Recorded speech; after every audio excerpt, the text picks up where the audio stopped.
Deputy Callaghan. Now, Deputy Boyd Barrett, you're sharing with colleagues. Yes, Deputy Murphy and Deputy Barry. Minister, the government has unprecedented resources at its disposal that could have delivered a transformative budget to resolve the housing catastrophe that this country is facing, to address the crisis in our health service and the cost of living crisis, and to eradicate poverty.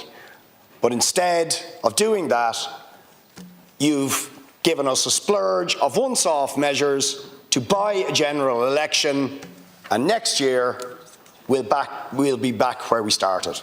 That's the reality of this budget, trying to dazzle people with once-off measures, but not actually deal with the disastrous crisis we face in housing and homelessness, in health, in the cost of living, with the poverty that exists and the inequality that exists in our society, when you had the resources to do it.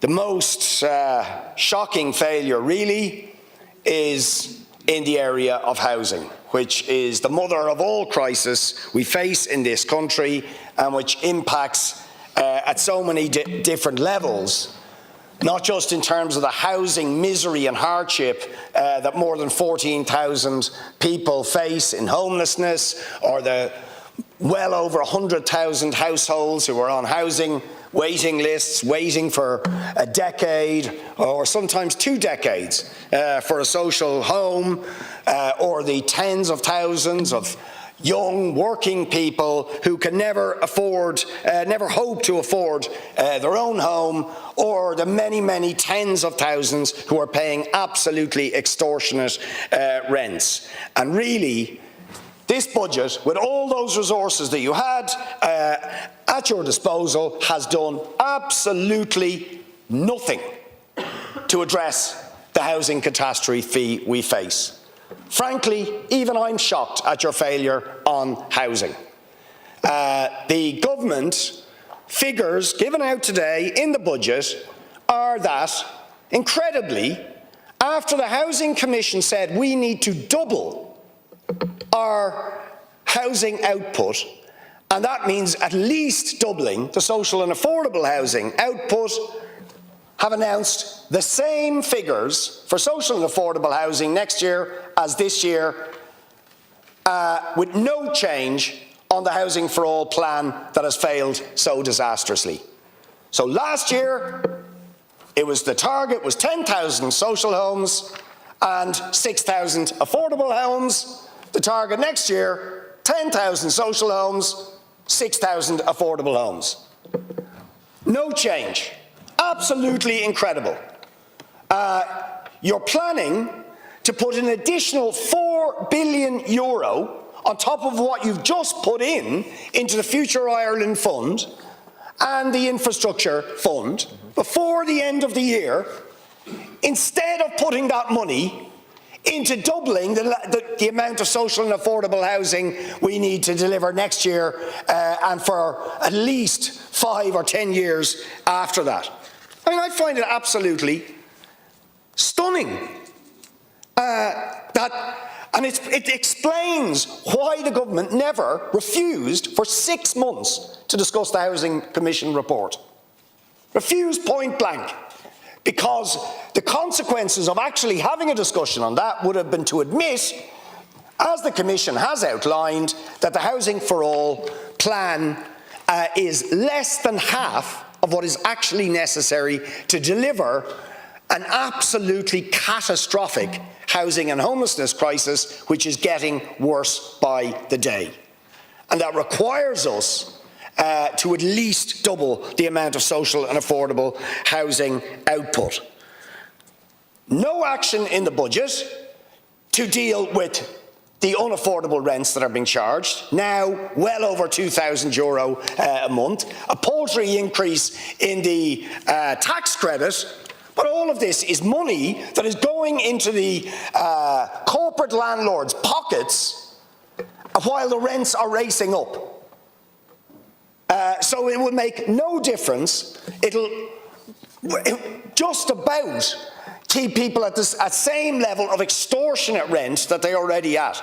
But what is necessary is for us to cut rents or to deliver social and affordable housing on the scale necessary not to have people dependent on these vulture funds and corporate landlords who are charging rents that no reasonable person could be expected to pay or afford. No action to deal with the unaffordable house prices. So whatever additional money is going into Help to Buy or any of these other schemes is money that's just going to pour into the developers' pockets and into the vulture funds' pockets. No action to deal with the profiteering and speculation of those that control land and the supply of housing in this country. And to my mind, shamefully, when you have the money available, the capital resources available to establish a state construction company that could actually build social and affordable housing on the public land bank, you have failed to do that. So we will remain dependent on private developers and private investors to deliver the supply of housing, even most of the social and affordable housing, where we're still dependent on those private contractors and private developers, when even in the best will in the world, they don't have the capacity to deliver what's necessary. They don't have the scale, even if they wanted to, and what they deliver is in any event too expensive, coming in at shockingly high prices. I mean, the Shangana development in my area sums it up: 340 to 380,000 euro for so-called affordable housing. That's not affordable. But that's only what they are capable of delivering. Because you won't deal with the fundamental problem that people who are out for profit control the land bank and are controlling the supply of housing and indeed control the capacity to build that housing and are only interested in the profit they can make from other people's housing misery. What we needed was to use this money to develop a state construction company, to build on public land, and to control the profiteering of those charging exorbitant rents and exorbitant house prices, and of course to stop the flow, not a budgetary measure, but to stop the flow of people into homelessness who are being evicted from the private rented sector. The health service, the government boasting that it has boosted the budget, and indeed it has gone up in nominal terms from 22 billion to 25 billion, or 22.3 to 25.3. But of course, when you take into account that you massively under-budgeted last year for health, and then had to introduce a supplementary budget of 1.5 billion, and you take into account inflation, and my God, you're certainly not able to control health inflation when you look at the National Children's Hospital, never mind bike sheds and all the rest of it, the scale of inflation on the National Children's Hospital, and then you add into that demographic changes, an older population and all the rest of it, it is clear there is not enough here to stem the crisis that exists in our health service and the misery of nearly 1 million people waiting for procedures, the chaos in our emergency departments, the chronic understaffing in our hospitals and in multiple areas of our health service, whether it's our CAMS teams, whether it's our child and disability networks, whether it's public health nurses, deficits in all of these areas and so many more. These are not going to be addressed. And of course, in the last year, as I and I think Forza workers are going out protesting later this week about it in the health service, is that the government, having announced the lifting of the recruitment embargo that you had imposed on the health service, had actually, in June of this year, reintroduced that embargo under a different name, the Pay and Numbers Strategy. A staff ceiling, maximum staff ceiling on the numbers that could be recruited into the health service, which again is going to be imposed next year at 133,000 according to the budget book. Now, the Minister is saying, well, that's 3,000 up on last year, but as the INMO pointed out, the Pay and Numbers staff ceiling that was imposed in June, setting staffing levels at the level they were in December 2023, meant that this year, as a consequence, just in nursing and midwifery alone, there was an effective cut of 2,000 staff in nurses and midwives in terms of whole-time equivalents. And I'm sure when you look at the rest of the areas of understaffing, chronic understaffing, that will more than account for the so-called increases that we're looking at. The reality is you're imposing a ceiling which has nothing to do with patient safety. That has nothing to do with safe staffing numbers, which is what our healthcare workers and professionals have been telling us. And of course, it's obvious when you go into the hospitals, maternity leave has not been covered in many of the hospitals, sick leave has not been covered in many of the hospitals. When people retire, people aren't being recruited by and large to replace them, and people are being pulled all over the hospital to cover for lack of staffing in one area as against another, often people doing things that they're not even trained to do, endangering patient safety. That's the reality of what's going on, and it results from the imposition of an effective embargo by setting these staff ceilings. And there is nothing in this that suggests that you have any intention of increasing staffing levels and sanctioning the posts and recruiting the people necessary to get us up to safe staffing levels, which is what, of course, should be the baseline for the funding of the health service. What is going to ensure patient safety? What is going to ensure that there are conditions for the health workers themselves that do not leave them completely demoralised, stressed and overrun? Many of whom, the situation being so bad, they just don't want to work in the health service and head off to other countries. The mental health budget, still less than 6% of the overall health budget, even though it has been stated time and time again that we need to get the mental health budget up to at least 10% of the overall health budget. Hello. You get another 10 minutes. Another 10 minutes. Another really shocking feature of a budget where you have this enormous surplus of more than 20 billion euro, another projected surplus of 9 billion next year, and very importantly against the background of absolutely staggering increases in the profits of the big corporations in this country and an enormous accumulation in the wealth of the very richest in Irish society that have taken place under the successive Fianna Fáil and Fine Gael governments over the last 10 or 15 years, where we have the resources that could actually eliminate poverty and give working people a break, you've given them crumbs. Crumbs. The anti-poverty network, for example, looking at the increase, the €12 increase, said that in order to get the real value of the basic social welfare or pension payment just back to the level that it was in 2020, you would have needed a minimum of a €20 increase on the base payment. And you've given 12. That's just to get it back to where we were in 2020. So people remain and will remain in poverty.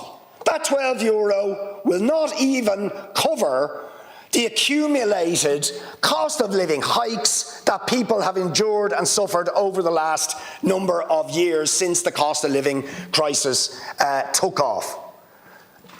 a period during which, I repeat, profits went through the roof and the accumulation of the wealth in the hands of the richest in this country increased absolutely dramatically. As we highlighted in our alternative budget, profits over the last 10 years have gone up by 294%. 294%. But people on social welfare and pension payments are still going to be worse off than they were in 2020. It's disgraceful. Absolutely disgraceful. We proposed in our budget to raise everybody on a social welfare or pension payment above the poverty level, where we have about 700 to 800,000 people living in or around or below the poverty level, to bring them all above that poverty level by having a minimum payment of €300 and a cost of disability payment of an additional 50 to cover the enormous cost of disability. You had the resources to do it, but you refused to do it. Because you're interested in looking after the super wealthy rather than eliminating poverty when you have the resources available to you. And I know you're shaking your head, and I suspect, you see, people don't even know just the extent of the tax expenditures and tax write-offs that go to the giant multinational corporations, because we don't discuss them. And I still don't see them. I don't know if we're going to see them over the next day or two. I certainly didn't see them in the budget package about tax expenditures, the shadow budget of tax reliefs, most of which go to the big corporations. Where's the list of them detailing how much is going to them next year? But we know we go to the bother of bringing this up at the Budget Scrutiny Committee and detailing some of them in our alternative budget. And they are quite staggering. The figures are always a year or two behind, but they are quite staggering. So, for example, in 2022, capital allowances to the big corporations, €101 billion. Intergroup transactions, €4 billion in tax expenditures. Losses, including capital allowances brought forward, so where these big wealthy corporations get to write off tax based on previous losses, €16 billion. Research and development tax credit, going overwhelmingly to the big corporations, €1.1 billion. I won't go through the entire list, but they're enormous, and they bring down the taxable profits of the big corporations by tens and tens of billions of euro, meaning they pay, in reality, not the 12.5% they're supposed to pay, but about 7%. 7%, and some of them, as we know from Apple, paying considerably less than that. You didn't even want to take that money off them. You fought not to take that money off them, and now that we've got that money, there's virtually nothing additional been done with it. It's gone into the Future Ireland Fund and the Infrastructure Fund, to be done we don't know what with. And the money that has been mentioned, the €3 billion, of that, it's not at all clear what it's going to be done with it. €1 billion is going to go to the LDA, some extra money going into energy and so on, but what is it actually going to be spent on? And when you consider the LDA, the slowness of the LDA in actually delivering social and affordable housing and the cost at which it's delivering it, it's really debatable if it's going to, in any significant way, increase the delivery or the affordability of the social and affordable housing they're supposed to deliver. For workers, 80 cents for those on minimum wage. 80 cents extra in the minimum wage. And actually, I was looking at the Minister's budget book. Somebody on €25,000 is going to get about €1,400 extra this year, mostly because of the small increase in the minimum wage. Their tax liability is going to be slightly more than it was last year, which is interesting.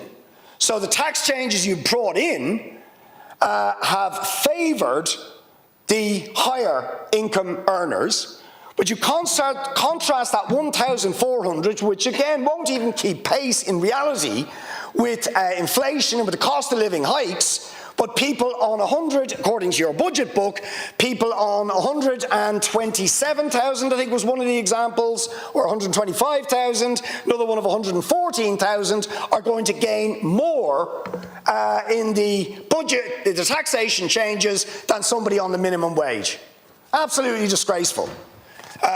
So no real effort to address the problem of the working poor in this country, the lowest paid workers, but the people at the top of the income distribution going to do considerably better. Higher education, I just want to mention as well. All that we get in that area, now I think people need to think about this, right? The biggest problem we have, or one of the biggest problems, along with the housing crisis, although it's significantly connected to the housing crisis, are skills shortages at the moment in the country. Now, I cannot for the life of me understand why, when we need to get thousands, tens of thousands, more people qualified in a whole number of areas, the construction trades, professions, in healthcare, professions, in teaching, and you can go through the list. In almost every area, in the caring professions, we need more people qualified. But instead of using all this money to eliminate the financial obstacles and barriers to people getting qualified, we've done virtually nothing. Absolutely miserable. You've maintained a once-off €1,000 cut in the registration fee and a once-off 33% reduction in the apprentice contribution, and there's some vague mention of action on postgrad stipends, although it's not clear what it actually is. Now, with all the resources available to you, to me it is just obvious you would abolish all fees.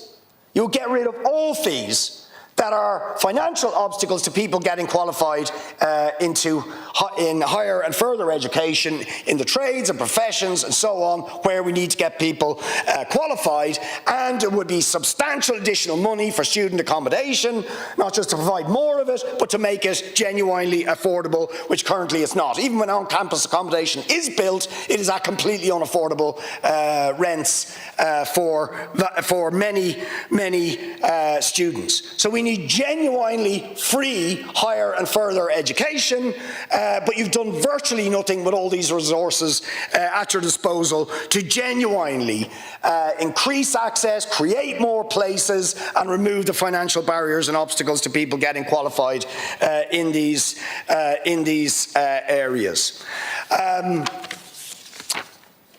Arts, culture and sports, some minor increases, but it's just about inflation. 3%, 6% in total in arts, culture and sports increase.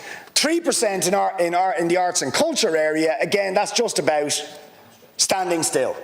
It's not actually any significant real increase in the money that will be available, and it's certainly not going to address the problem of widespread precarity and poverty among the vast majority of people who are engaged in the arts, in music, in performance in this country. We propose, for example, that everybody who applied for the basic income for artists should get it. Everybody. As opposed to just the pilot scheme. All you're proposing is to, by a few months, extend the pilot scheme, which has only been given to a fraction of the number of artists and performers and people who work in the arts who actually applied in the first place for that support. And you could, you have the resources to do it, and you could indeed, as we suggested, impose taxes on the social media companies, on the big IT companies, to fund the arts, culture, public service broadcasting in a way that would guarantee security and decent incomes for people who work in the area of arts. I could go on, but my time is up. It is really more of the same from the government. More more of the same, continue the big tax reliefs and tax credits for the big corporations, protect the interests of the super rich, do nothing to redistribute the unprecedented wealth and profits that are being made in this country, to eliminate poverty, to give working people a decent break on the cost of living crisis, and to deliver the social and affordable housing and decent health service and public services that people need and deserve in this country. Okay, that's grand. Deputy Murphy. Thanks, Ceann Comhairle. Minister Chambers earlier spoke about the Apple tax money having, quote, the capacity to be transformational. He didn't mention, and neither did Minister O'Donoghue actually, that, as Richard has pointed out, Fianna Fáil and Fine Gael fought tooth and nail not to take this transformative amount of money, to say that 14 billion euros should stay on the cash pile of one of the biggest, richest corporations in the world. Didn't mention either that they wasted 10 million euros of public money in fighting that case. What happened around Apple tax, I think people will remember. It will be a focal point of the coming general election because it epitomises the reality of politics and the class nature of the society we live in, where, in the words of James Connolly, governments are committees of the rich to manage the affairs of the capitalist class. That the truth of it is that this government puts the profits of big corporations like Apple, big developers, big corporate landlords before the needs of ordinary people. That's the essence of the sort of government that they are. But in any case, now, against your own wishes, we have the money. And actually, I agree with Jack Chambers, this has the capacity to be transformational. But is anyone in the government actually making the case that this is a transformational budget? Where are the transformational changes in this budget? I mean, there's nothing that can be trumpeted as transformational. A few once-off payments, which we'll get to, a few tax breaks, which we'll get to. But where is the state construction company in the context of an unprecedented housing crisis, of record house prices, of record levels of homelessness, of record levels of rent? Where's the public childcare? Public provision of childcare for free at the point of access, in the context of families spending an extra mortgage every month for one kid, an extra 2 mortgages a month for 2 kids. Where's the investment in public transport, in renewable energy, in retrofitting, in the context of the climate catastrophe that we are heading towards? No mention of the building of a national health service, no provision for a special class in every school across the country. There's nothing in this budget that can be pointed at as being transformational. In fact, it's the opposite of a transformational budget. A series of once-off, sometimes twice-off, measures for ordinary people, social welfare, child benefit, reduction in student fees. Even the reduction of public transport fees is continued on a once-off basis. It's the biggest scam ever, this once-off business, where the government gets to come in year after year, announce the same measure that they announced the previous year and expect to get some applause for it. All a very obvious ploy to try and continue the 100-year rule of Fianna Fáil and Fine Gael. So once-off measures for ordinary people. Permanent tax breaks for the wealthy of various sorts. So we have an extension of the angel investor relief. I'm sure millions of people across the country are breathing a sigh of relief that their angel investments will attract tax relief. And extra incentives, the employment investment incentive, the startup relief for entrepreneurs, startup capital incentive, a series of extensions, capital gains tax relief, a new extension of relief for incorporated farms, in other words, agribusiness. And Fine Gael just put out a tweet, which I agree with their tweet. The tweet is it's a graphic saying Fine Gael is backing business. And one of the headline points that they're highlighting to show how they're backing business proudly: no increase in sick leave days, brackets, which were due to double in January. I mean, in what world is it a bad thing to increase sick day leave? in terms of public health, in terms of workers' rights. But Fine Gael thinks it's a bad thing to do something that was promised. When they originally introduced the sick pay legislation, we said, wait a minute, it's not baked into the legislation that the number of days will increase and increase in the way that you're saying. And the government said, no, you don't need to worry about that, we'll do it by ministerial order. And now, precisely as we warned, you're not doing it. And why? Because Fine Gael is backing business. Disgraceful. Backing business at the expense of workers. That's exactly what you're doing. And the reason that this government is not going to introduce a transformative budget, or the next government, if you were returned, is because you will not break from your reliance on the market. In other words, you will not break from the prioritisation of profit for Apple, for the corporate landlords, for the private developers, for the private health insurers, for the private hospital providers. Their profit comes before the needs of people affected by the housing crisis, the health crisis, the crisis in terms of additional needs, and so on. What is required is planning, is public ownership, is putting people's needs first, and you're absolutely allergic to that. To go into a bit more detail on some of the areas, in terms of young people, I mean, if anything demonstrates that this is an attempt to buy the election, it is your treatment of young people. Because you're not attempting to buy young people. You're attempting to drive young people out of the country. There's almost nothing in this budget for young people because you've given up on attracting their votes. Your best hope is to simply drive them out. So take the issue of job seekers allowance for young people.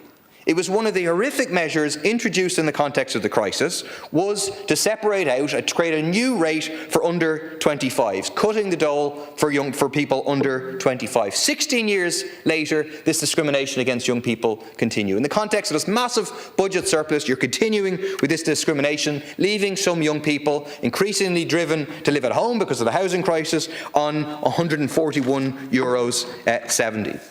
The issue of so-called sub-minimum wage rates.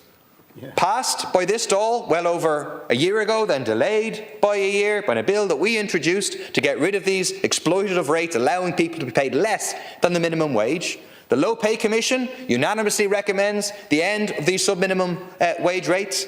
And there's nothing here in the budget. You're going to continue with these sub-minimum wage rates, allowing the legal super-exploitation of thousands of young workers, allowing them to be paid as little as $9.45. In terms of education, what sums it up is the fact INTO has pointed out that more money has been allocated to the gimmick of this smartphone pouchers. You're giving more money for the smartphone pouches to grab a cheap headline than you're giving in terms of increasing capitation for primary schools. I mean, that is absolutely scandalous and demonstrates the lack of priority put on young people.